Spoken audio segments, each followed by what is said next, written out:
C'est au niveau de la périodicité de la pratique de la scène. Oui, c'est une seule fois par an, laissez-moi tranquille. C'est une commémoration. Ah non, laisse les certains, frère. Je ne sais pas si vous avez certains. Une commémoration, qui sait moi combien de fois chaque jour? Alors, quel est le problème? Il a dit, faites ceci en mémoire de moi, pour se souvenir de ma mort. Alors, laissez-moi le problème que toutes les fois vous mangez, toutes les fois. Si tu manges cette année, c'est l'année prochaine tu manges. Chaque fois tu vas annoncer sa mort. Tu commémores ça, mais il n'a pas dit tous les jours tu manges. Il n'a pas dit ça. Il n'a pas donné libre quoi qu'on fasse n'importe comment. Parce que c'est une commémoration. Une commémoration est faite en une période bien déterminée. Laissez-moi les choses que les gens ont bavardé là-bas maintenant. Vous comprenez? Que les gens prennent à midi, l'autre prend 2 fois par semaine. Vous prenez ça où dans la Bible? C'est une commémoration. Il dit faites ceci en mémoire de moi. La Bible déclare le soir étant venu, à l'heure bien convenue, et j'ai désiré manger. Je n'ai pas mangé ça n'importe quand. Il a attendu le moment opportun. Au soir, ça ne se fait pas dans la journée. C'est au soir, après le coucher du soleil. Ça doit se pratiquer comme ça. Vous comprenez, n'est-ce pas? Et il a dit que chaque fois que vous allez faire, toutes les fois que vous le fassiez, c'est ma mort que vous annoncez jusqu'à ce qu'il vienne. C'est une commémoration. Chaque année, vous faites 1 an de mariage. Il célèbre 1 an de mariage. Vous ne célébrez pas ça chaque jour parce qu'il y a un jour où vous êtes marié. Il y a un jour où vous êtes né pour les commémorations de naissance. Les gens font les commémorations de la mort de leurs parents. Il y a cela, 25 ans jour pour jour, le Seigneur appelait à lui tel. Pas vrai? Mais c'est chaque jour qu'il célèbre ça. Pourquoi pour Christ vous faites n'importe quoi? La Bible n'a pas donné ça libre cours comme ça. La Bible a dit, lui il a dit, faites ceci en mémoire de moi, soit en souvenir. Toutes les fois que vous allez manger cela, donc si il fait ça cette année, c'est pour se souvenir de sa mort. L'année prochaine, il fait, je vous en ai annoncé comme ça sa mort, il me souvient de sa mort. D'accord, mes chers frères? Des questions? C'est bon. En rapport à ce que tu viens de dire, oui. Quand l'apôtre Paul par exemple dit que de ne pas observer les temps, ceci, je crains d'avoir que maintenant, par rapport à la chose à la fête de Pâques, c'est la commémoration de la fête de Pâques. Selon Lévitique 23. Oui. Dans Lévitique 23, quand Dieu il donne ça au peuple juif. Verset 1, il donne ça au peuple juif. Oui. Et puis il donne les recommandations, comment ça doit se faire. Oui. C'est-à-dire que quand il donne comment ça doit se faire, on voit que c'est d'abord même ça, c'est-à-dire que ça doit se faire. Oui. C'est-à-dire que pratiquer la Pâque. Pratiquer, oui. Pas les gens qui étaient en dehors d'Israël. Quitter là-bas pour venir. Oui.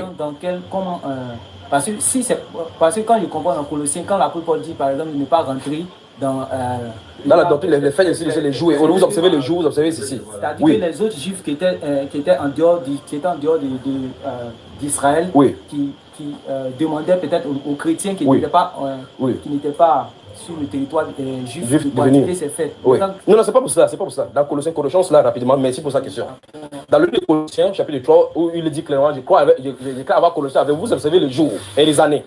Mais c'est lui qui a dit, dans 1 Corinthiens chapitre 5, verset 13, souvent, il dit, célébrons donc la fête, non avec le vin de la malice, n'est-ce pas? Car Christ, notre Pâque, a été immolé. Il a dit, célébrons la fête. Il dit, j'ai reçu du Seigneur ce que je vous ai enseigné. Dans le repas du Seigneur. Donc eux, ils se réunissaient parce qu'il les a enseignés ça dès le départ. Avant que Christ, l'apôtre Paul vienne enseigner au Corinth, les Corinthiens ne pratiquaient pas ce que les Juifs faisaient. Or là, à Corinthe, ils ne sont pas à Jérusalem. Il ne leur a pas demandé d'aller à Jérusalem pour faire cela. Il dit à l'église de Corinthe, il dit que j'apprends que lorsque vous vous réunissez pour le repas du Seigneur, il n'a pas dit à Jérusalem, c'est à Corinthe. Il dit que chacun commence à manger par son repas pendant que l'autre. Il dit que vous voulez nous faire honte au Seigneur. Où est ça, n'est-ce pas? Vous direz, la table du Seigneur se trouve là-bas à Corinthe, pas à Jérusalem. Donc les chrétiens célèbrent leur fête. Pas comme les Juifs le faisaient, ni aux dates que les Juifs le faisaient. Parce que ce qu'il a reproché à Galate, c'est que les gens disent par exemple que si vous n'allez pas à Jérusalem, vous devez observer les sabbats, faire le truc de Moïse. Il a dit c'est pas pour les rituels là. Mais nous avons une fête que Christ nous a demandé d'instituer. Et l'apôtre Paul dit dans 1 Corinthiens 11 là que j'ai reçu du Seigneur. C'est que je vais enseigner que la nuit où il fut crucifié. Or, on ne voit nulle part où l'apôtre Paul a reçu ça, je dis que physiquement. Donc Jésus, après avoir été mort, ressuscité, il a enseigné la même chose qu'il a dit dans la soirée à l'apôtre Paul. N'est-ce pas, frère? Et là, c'était mot pour mot ce que Jésus a dit dans les évangiles. Pourtant, les personnes qui étaient là-bas étaient tout le monde là-bas, sauf Paul. Alors, c'est Christ qui lui a expliqué ce qu'il a fait. Donc, ça veut dire que ça tient au cœur de Christ. N'est-ce pas, frère? Voilà. Oui, mon cher. Elle a encore parlé. Elle a encore parlé. La seule fête chrétienne, c'est cette fête dont on vient de parler, la commémoration de sa mort. C'est la seule. Oui. Elle a encore parlé. Oui. Ah, non, désolé pour édifier. Ne faites pas ces choses-là. Tenez-vous à la parole. Sinon, quelqu'un va dire que non, la femme peut donner une bonne parole pour me faire. Dieu n'a pas dit qu'elle oui, Dieu. Quoi? Non, on n'a pas dit qu'il y a même parce que dit que le nouveau ne peut pas parler. La Bible, regarde, n'est-ce pas? La Bible n'a pas dit que la femme ne peut pas enseigner. Il y a des femmes qui peuvent donner des enseignements que toi-même ça peut te renverser. Mais elle ne doit pas le faire. Est-ce qu'elle ne peut pas, si comme elle n'a pas le droit de parler, et qu'elle a une question à poser, est-ce qu'elle ne peut pas vraiment écrit ça sur un papier. C'est ça. Oui, si on a de parler, c'est ouvrir la voie. Là, elle n'a pas parlé. Voilà. Donc, elle a contenu la parole. Mais elle n'a pas parlé, elle a contenu, oui. Tu peux lire la question. Tu poses la question comme ça là, pour dire telle ou telle chose. D'accord? Et tu le fais. Quelqu'un voulait poser une question sur mon frère Achille. Vous dites que c'est une seule fois par an. Oui, c'est pas qui dit, c'est la Bible qui dit. Oui, la date. La date de la commémoration de sa mort. La date de la commémoration de sa mort, la Bible dit. Christ est ressuscité quand? Quel jour de la semaine? Samedi. Il pose des questions ici. Non, ça c'est une troisième, ça c'est clair que c'est troisième. C'est quel jour de la semaine? Qui parle? Vous avez peur ici, là ou bien je parle? Bon, de toute façon, frère, allons-y. Comment? Le premier jour de la semaine correspond à quel jour? Le dimanche. Le dimanche. Alors, qui s'est ressuscité dimanche? Levez la main. Pour ceux qui disent qu'il est ressuscité dimanche, levez la main. Vous avez dit le premier jour de la semaine, maintenant, vous baissez la main. Vous faites comme ça, vous avez peur. Ok. Qui s'est ressuscité mercredi? Levez la main. Bon, de toute façon, il ressuscitait un jour, non? Je vais citer les jours parce que vous avez levé les mains ici. Là. Bon, il ressuscitait vendredi. Levez la main. Samedi, ressuscité la main. Bon, il y a les gens neutres qui disent qu'ils ne connaissent pas le jour. Les neutres, les mains en bas, c'est qu'ils ne connaissent pas, n'est-ce pas? Ça ne veut la répondre à la question parce qu'il a dit que c'est quand donc. Puisque c'est une seule fois. C'est quand. Il y a un jour où il est mort. Comment? Dimanche. Tu dis dimanche. C'est dans la Bible, n'est-ce pas? Le premier jour. On a dit que le premier jour il est ressuscité. Hein? Dans le calendrier. Oui, le premier jour c'est dimanche. Ok, donc il est mort quand? Il est mort vendredi. Ok, compte donc. Allons-y. Vendredi, samedi, dimanche. Ça fait 3 jours. Ouais. Hein? Il est mort, il est mort aux environs de 15h de vendredi. Si c'est vendredi, n'est-ce pas? De 15h vendredi à 15h samedi, ça fait combien? 15h vendredi à 15h samedi, ça fait? De 15h samedi à 15h dimanche, ça fait? De 15h dimanche à 15h lundi, ça fait? Ce n'est qu'après là qu'il doit être ressuscité. Donc s'il est mort vendredi, forcément il doit être ressuscité après lundi. Parce que tu dis qu'il est ressuscité dimanche. Je pose la question, Jésus est ressuscité quand?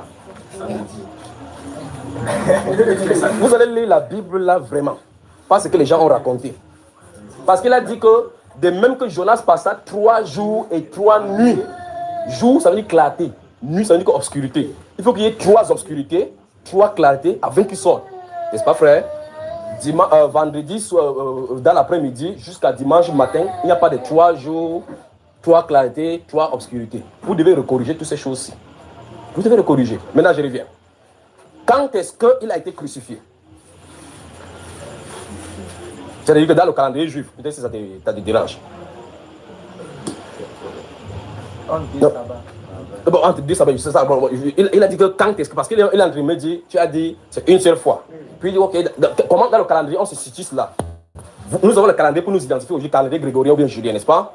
Et ils ont le calendrier juif qui n'a jamais changé. La Bible déclare que c'était le 14 Nissan, le jour où on devait immoler la Pâque, devait arriver, non? On dit la fête des pains, ça devait avoir lieu dans 2 jours. Jésus dit dans Matthieu, Marc chapitre 14, à partir du verset 1, vous savez, donc ils savent cela, que la fête des pains, ça devait avoir lieu dans 2 jours. Donc ils connaissaient le calendrier.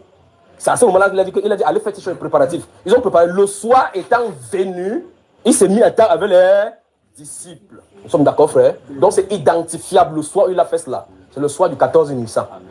Et donc chaque fois, donc, correspondant à 14 Nissan avec ton calendrier pour comprendre ce que ça veut dire. C'est aussi simple que possible.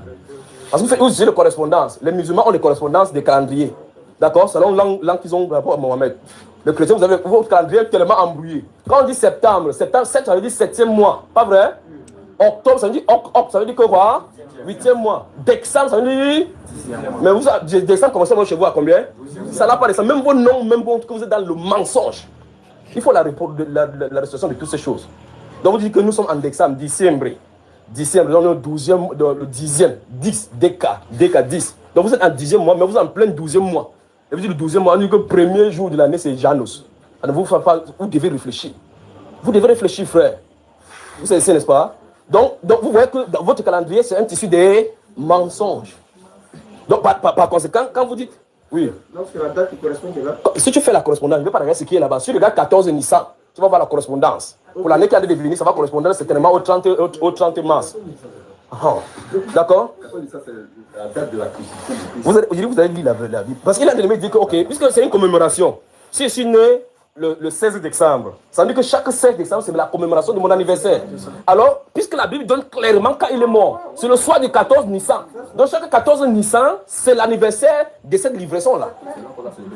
Et là, ils ont toujours le même calendrier aujourd'hui. Parce que l'apôtre Paul, longtemps après, dit que je monte pour fêter la Pentecôte à Jérusalem. Il courait pour aller faire parce que le calendrier savait que telle période, c'est la Pentecôte. Il faut qu'il se retrouve à Jérusalem.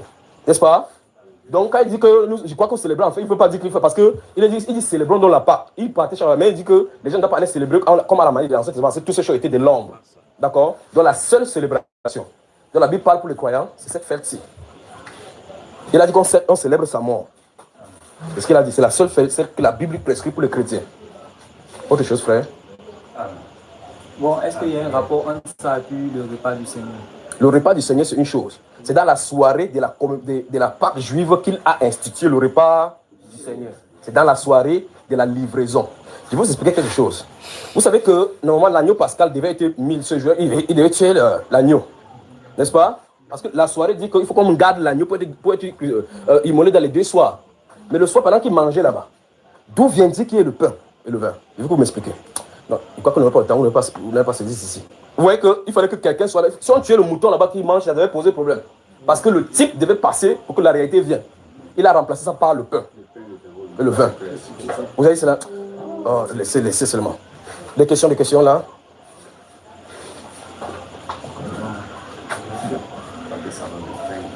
Mais là, je vous pose quand même une question.